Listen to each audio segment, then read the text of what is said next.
Today's What If episode goes back to exploring Diaboromon support again, followed with some final thoughts for other alternative win conditions that Bandai might just implement. For this episode, I take heavily from Digimon the movie, and honestly after pitching these effects to judges and players, the flavor and types of effects it gives are what I think we could be seeing for BT17 and Diaboromon. Keep in mind, I'll explain some of the combos that would synergize with its alternate win condition.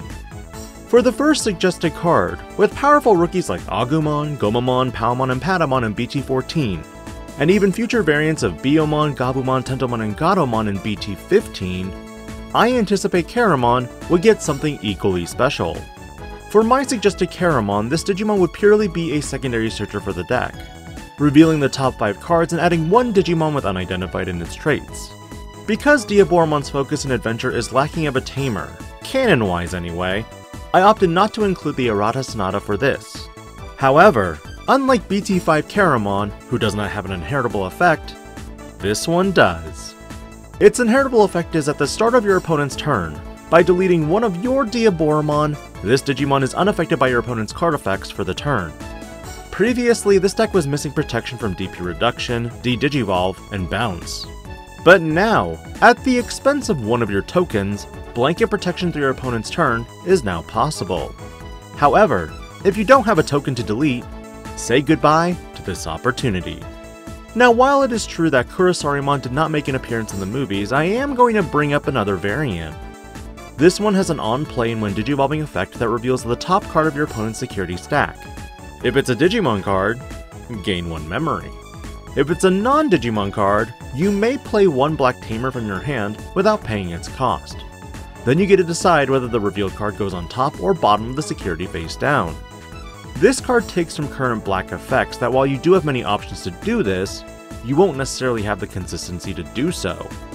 Its inheritable takes from D-Brigade in that all turns, once per turn when this Digimon would leave the battle area other than by one of your effects.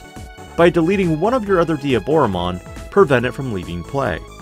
While you do have protection from card effects, deletion by battle is still a crucial element to consider. And with this card, you can prevent your Diaboromon from being deleted in battle. The Tamer element of course points back to Cyber Sleuth, but when it comes to the rest of the lineup, it's purely movie related. Infamon is no stranger to this as well. Unlike previous conditions for BT5 Infamon, this Warp Digivolution effect is for 3, but only on the condition your opponent has a level 4 or higher Digimon in play. The reasoning is because of the movie when Keramon was getting ganged up on by Greymon and Kabuterimon. But that's not all the flavor I added with this card.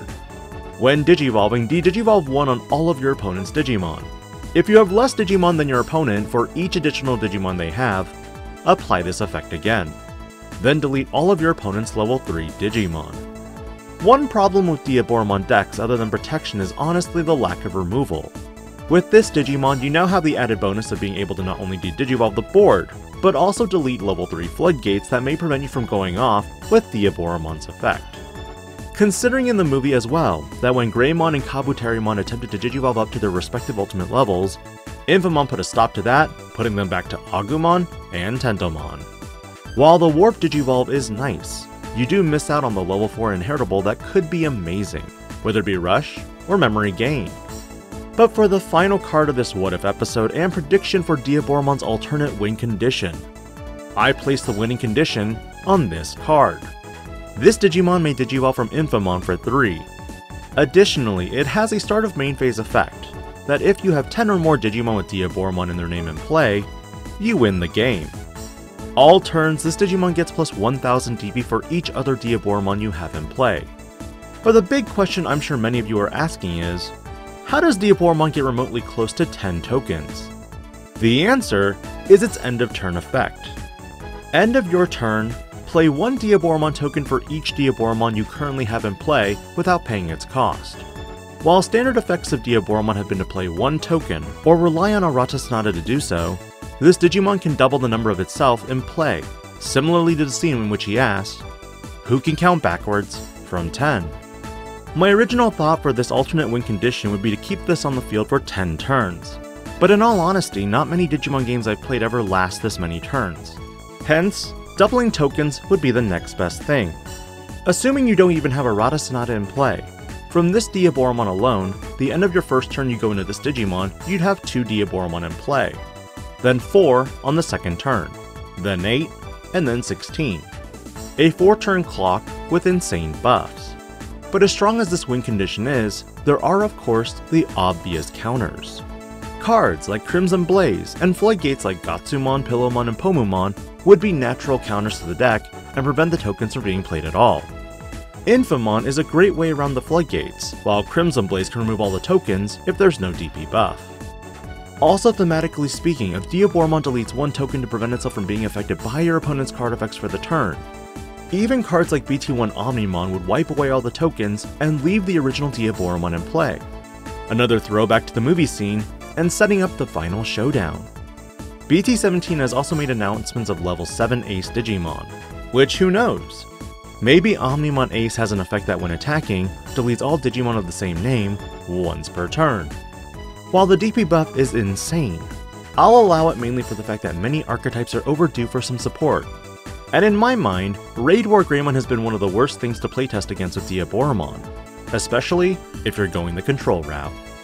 In terms of other alternate win conditions, we've already seen that Bandai is willing to pull from their other card games, with newly revealed black card effects that look at negging play costs for additional effects. Meaning it's not that unlikely that Bandai would bring about another alternate win condition, where if players cannot draw cards from the top of their decks, like Nami and One Piece. And who better to get this type of deck than Beelzemon himself? But generally speaking, what were your thoughts on Token Duplicator Diaboromon with a win condition of having 10 tokens? If you enjoy this type of content, do consider liking this video, subscribing to the channel, and hitting that notification bell for more future content. Let me know in the comments what you thought, and I'll catch you on the next video. This is DigiPanda, logging out.